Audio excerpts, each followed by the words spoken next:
మీరు లైన్లో కూర్చోండి ఇక్కడ.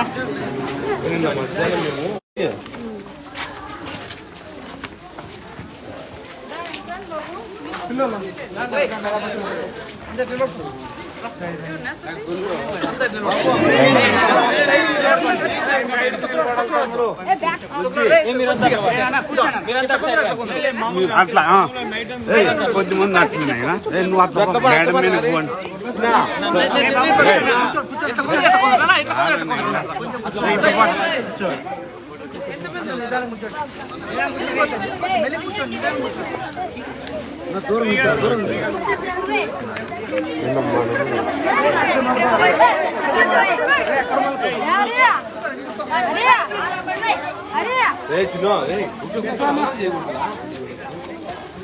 కూర్చోండి.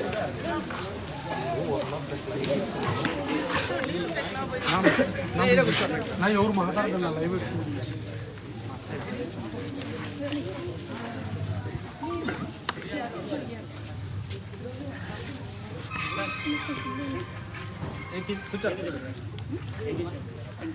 మిగతా పిల్లలు రమ్మంటారు.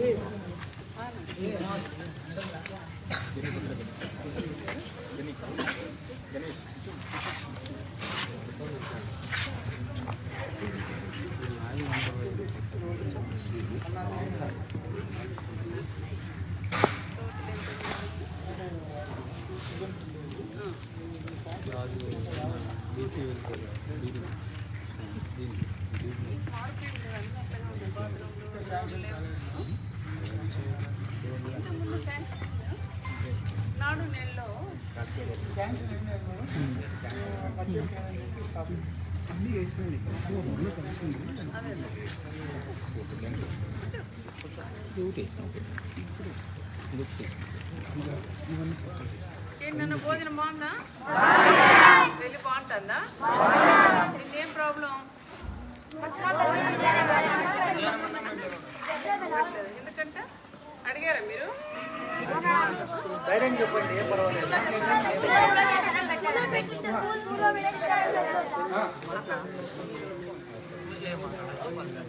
మీరు స్కూల్లో తింటారని ఇక్కడ పెట్టలేదా? అడిగారు వచ్చి ఇక్కడ ఏం పెట్టారు? పెట్టలేదు దీనికి నాడు అన్నం చేయడానికి షోరూమ్ బ్లాక్ చేసినారు.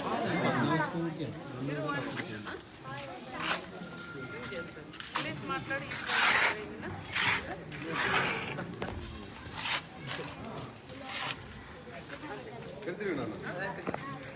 నాన్న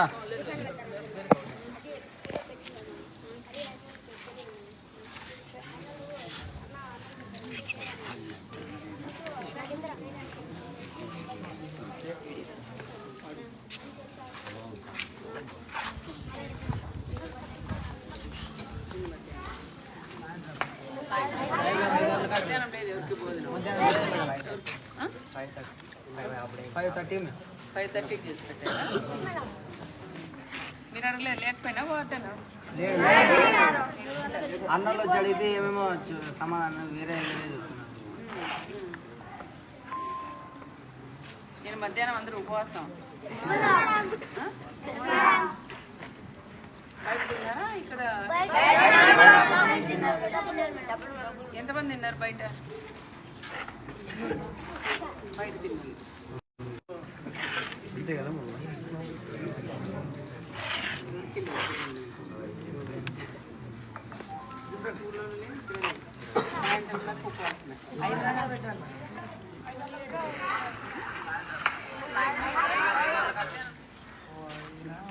మామూలు యాక్చువల్గా రిపబ్లిక్ డే భోజనం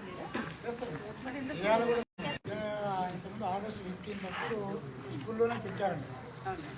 ఇప్పుడు జనవరి 26 కూడా ఆయన పెడతారు అని చెప్పి ఈయన అనుకున్నారు. ఆయనకు అవార్డు ఇచ్చినారు.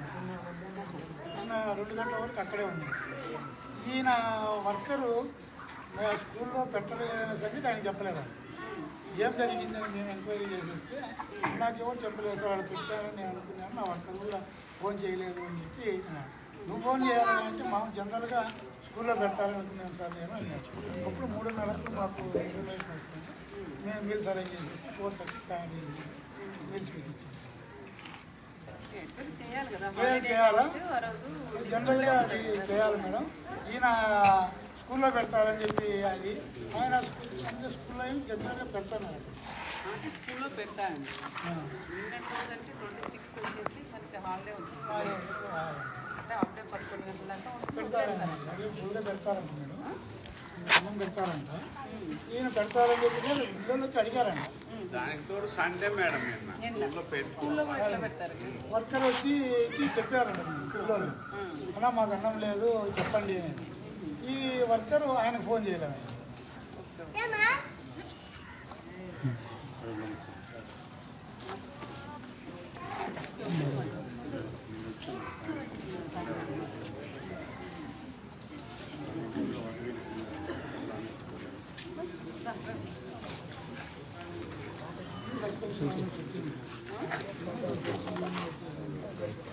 ఇక్కడ అన్నం చేసే వాళ్ళు ఎవరు, వంట వాళ్ళు ఎవరమ్మా?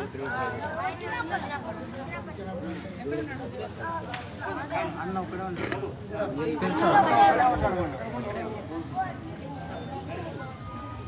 స్కూల్లో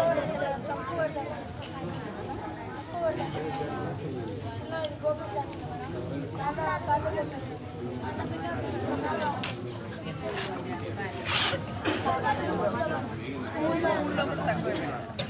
స్కూల్లో బాగా పెడతారా? స్కూల్లో బాగా పెట్టారు మేడం. చెప్పండి భయపడద్దు చెప్పండి. మామూలుగా పెట్టండి. ఇది మాత్రం వచ్చే ప్రసాదం పక్కన పెట్టి ఇక్కడ పోయి పోంచేయాలి.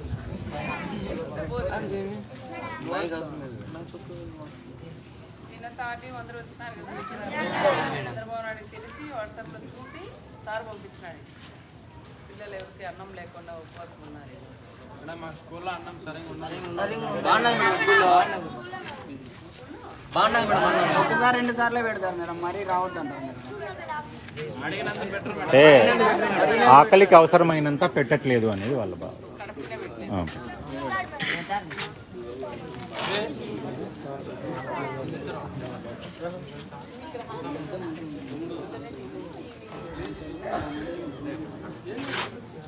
మీరు బాగా చేస్తారా? ఇప్పుడే మీరు బాగా చేయరండి.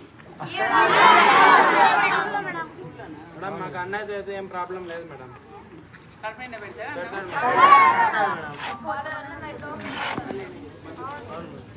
సపోర్ట్ చేస్తారు కదా. అన్న ఒకటే ఉంటాడు మేడం.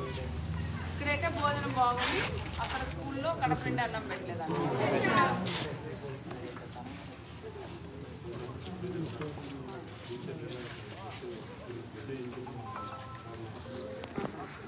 అదేలేండి, ఇక్కడ భోజనం పెట్టలేదని చెప్పి. ఇంట్లో ఏం ప్రాబ్లమ్స్ ఏమున్నాయమ్మా? బాత్రూమ్ బాగా మేడం. దీనికి నాడు నేడు లేదు, ఓన్లీ జెడ్పీ హై స్కూల్కి మాత్రమే వచ్చింది సార్. ఇది ప్రపోజల్ పంపించండి సార్, ఎస్టిమేషన్. ఆల్రెడీ మేడం చెప్పాం సార్, అది చెప్పగలేదు, శాంక్షన్ కూడా అయింది సార్. కాదమ్మా, బాత్రూమ్లు పోవాలంటే ఇక్కడ బాత్రూమ్స్ ఉన్నాయి కొన్ని. దానికి పోకుండా మీరు గోడ దూకిపోయినారంటే అక్కడ ట్రైన్ వస్తుంది. ట్రైన్ వస్తుంది కదా, బిర్యానీ పొరపాటున ఏదైనా జరగరాని జరిగితే పొద్దున్న సరిపో మేడం. సరిపోవు మేడం. మూడేనా పని చేస్తాను? మూడే బాగా మేడం.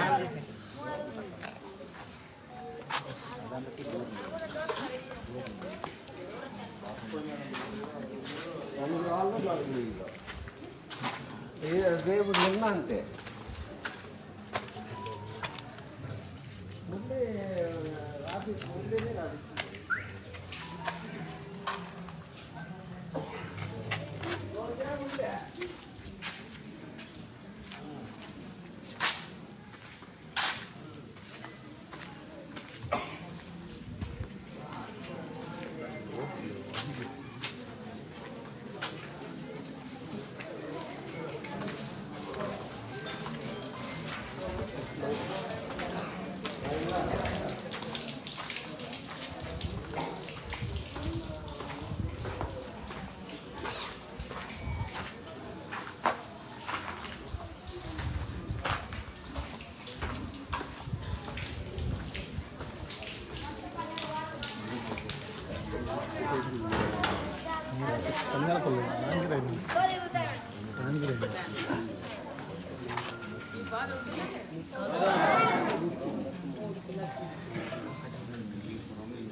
వాళ్ళు వచ్చేసేసి వేసి ఓకే ఆరో ప్లాన్ చేసేయండి 1.5 నిన్నటి దినం జనవరి 26 రిపబ్లిక్ డే రోజు చెన్నై కొత్తపల్లిలో బాయ్స్ హాస్టల్ కూడా ఇక్కడ భోజనాలు కూడా లేవు, మధ్యాహ్నం భోజనం లేదని పిల్లలందరూ కూడా బయటకు వచ్చి చెప్పడం, ఇదంతా కూడా బయట తెలిసి సీఎం ఆఫీస్కి కూడా తెలిసి సీఎం ఆఫీస్ నుంచి కూడా ఫోన్ చేసి వెంటనే ఆర్డీఓ గారు ఇక్కడంతా కూడా వచ్చి పరిశీలించినారు. ఇక్కడికి వచ్చి పిల్లలందరినీ అడిగితే దాదాపు 120 మంది పిల్లలు మగపిల్లలు ఉన్నారు. వచ్చి మధ్యాహ్నం భోజనం ఎందుకు పెట్టలేదని వార్డెన్ అడిగినా, ఇక్కడుండే వాళ్ళని అడిగినా వాళ్ళు ఒకటే చెప్తున్నారు, మధ్యాహ్నం అన్నం అక్కడ స్కూల్లో తినొస్తారని మేము చేయలేదని. అంటే వీళ్ళే డిసైడ్ చేసేటట్లున్నారు. మధ్యాహ్నం అన్నం ఇక్కడ చెయ్యాలా, సండేను రిపబ్లిక్ డే అంటేనే ప్రసాదం అంటే ఏదైనా స్నాక్స్ పెడతారు, ఆ తర్వాత మధ్యాహ్నం ఇంటికి వస్తారనేది కూడా గ్రహించుకోకుండా మనకి ఇక్కడ మధ్యాహ్నం భోజనం కూడా లేకపోయింది.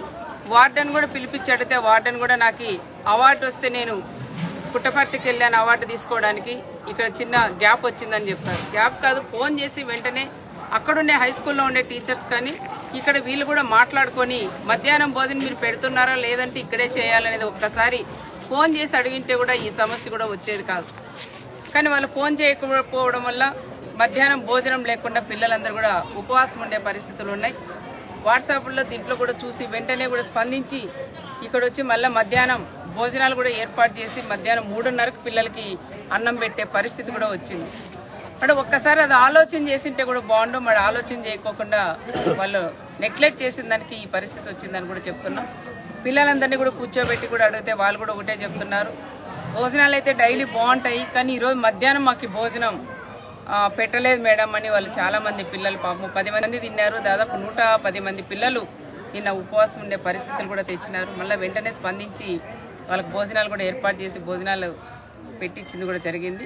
అదే కాకుండా హాస్టల్ బిల్డింగ్ కూడా మినిస్టర్ గారు దీనికి సంబంధించిన మినిస్టర్ గారు కూడా సవితమ్మ గారికి కూడా మేము ఒక లెటర్ కూడా మొన్న కూడా పెట్టాం, మళ్ళీ కూడా పెడతాం. హాస్టల్ బిల్డింగ్ అంతా చాలా వీక్గా ఉంది. బాత్రూమ్లకి టాయిలెట్స్ కూడా కనీసం తలుపులు లేవు, తలుపులన్నీ కూడా పోయినాయి. ఇంతకుముందు మన ప్రభుత్వం ఉన్నాడు కొంతవరకు రిపేర్లు ఇవన్నీ కూడా చేయించినాం. మళ్ళీ 5 సంవత్సరాల్లో ఏది మెయింటెనెన్స్ లేక హాస్టల్స్ అన్నీ కూడా చాలా అధ్వానంగా కూడా ఉన్నాయి. కనీసం డ్రింకింగ్ వాటర్ సమస్య ఉండదన్నారు. ఆ తర్వాత ఒక పోయినాయి. ఇవన్నీ కూడా నేను కూడా ఇప్పుడే కూడా నేను చూసాం. ఫ్యాన్లు కూడా సరిగ్గా తిరగలేదని కూడా నా దృష్టికి కూడా తెచ్చారు. ఈ చిన్న చిన్నవి డోర్స్ కానీ ఫ్యాన్లు ఇవన్నీ ఒక 4-5 రోజుల్లోపు నేను కూడా అవి క్లియర్ చేపిస్తాను, తప్పకుండా చేస్తానని పిల్లలందరికీ నేను కూడా హామీ ఇచ్చినాను. పెద్ద అంటే సీలింగ్ అంతా కూడా సీలి నీళ్ళన్నీ కూడా బాగా లీకేజ్ అవుతున్నాయి. ఇవి ప్రాబ్లమ్స్ కూడా ఎక్కువ, దాదాపు మినిమం ఒక 40 లక్షల దాకా గ్రాంట్ కూడా వస్తే ఇదంతా మేమంతా కూడా మెయింటైన్ చేయడానికి కూడా బాగుంటుంది అనేది మంత్రి గారి దృష్టికి కూడా నేను కూడా తీసుకెళ్లి తప్పకుండా కొంతవరకు అన్న గ్రాంట్ శాంక్షన్ చేపించి ఇవంతా కూడా మళ్ళీ మనం డెవలప్ చేసుకుందామని ప్రత్యేకంగా పిల్లలందరికీ కూడా చెప్పింది జరిగింది. వెంటనే మనకి కావాలి అర్జెంటుగా అంటే ఫ్యాన్లోను బాత్రూమ్ రిపేర్లు ఇవన్నీ నేను ఒక వారం లోపల ఇవన్నీ చేయిస్తానని ప్రత్యేకంగా కూడా తెలియజేస్తాను. ఎవరైనా సరే భోజనాలు మాత్రం స్కూల్లో ఇప్పుడైతే మధ్యాహ్నం భోజనం కూడా మాకు కడుపు నిండా పెట్టలేదన్నారు. అక్కడ హెచ్ఎంతో కూడా మాట్లాడాం, మీరు ఈ పిల్లలకి ఎన్ని అవసరమో అంత రైస్ కూడా ఇవ్వండి, కడుపు నిండా భోజనం పెట్టండి అని కూడా వాళ్ళు కూడా చెప్పింది కూడా జరిగింది. మరి పిల్లలు తక్కువ వచ్చినట్టు తక్కువ ఇస్తే ఎక్కువ అవి కాకోకుండా కనీసం ఒక పిటికెడు అన్నము వేస్ట్ అయినా పర్వాలేదు, పిల్లల కడుపు నిండా అన్నం పెట్టమనే మన లోకేష్ బాబు గారు మినిస్టర్ గారు కూడా చెప్తా ఉంటారు. కనీసం ఇంకా ఏదైనా కావాలంటే ఎక్స్ట్రా కూడా ఇచ్చేదానికి కూడా ప్రభుత్వం కూడా సిద్ధంగా ఉంది. పిల్లలు మాత్రం పస్తలు పెడితే మాత్రం మీరు పస్తలు ఉండే పరిస్థితి కూడా ఉంటుందని ప్రత్యేకంగా వాళ్ళకు కూడా ఎవరైతే ఈ ఫుడ్కి సంబంధించిన రైస్ ఇస్తుంటారో వాళ్ళకు కూడా నేను ప్రత్యేకంగా కూడా చెప్తున్నాం. మన ఇంట్లో మన పిల్లలకు కడుపు నిండా అన్నం పెడతాం, కానీ బయట పిల్లలకు కడుపు అన్నం పెట్టమని ఏ ఊరు చెప్పలేదు. కనీసం మీరు కూడా గ్రహించి తప్పకుండా పూర్తి పిల్లలకు అన్నం ఎంత అడిగితే అంత కడుపు నిండా అన్నం పెట్టేలాగా రైస్ కూడా ఇవన్నీ కూడా ఇవ్వాలని ప్రత్యేకంగా హెచ్ఎం గారికి కూడా నేను తెలియజేస్తున్నాను.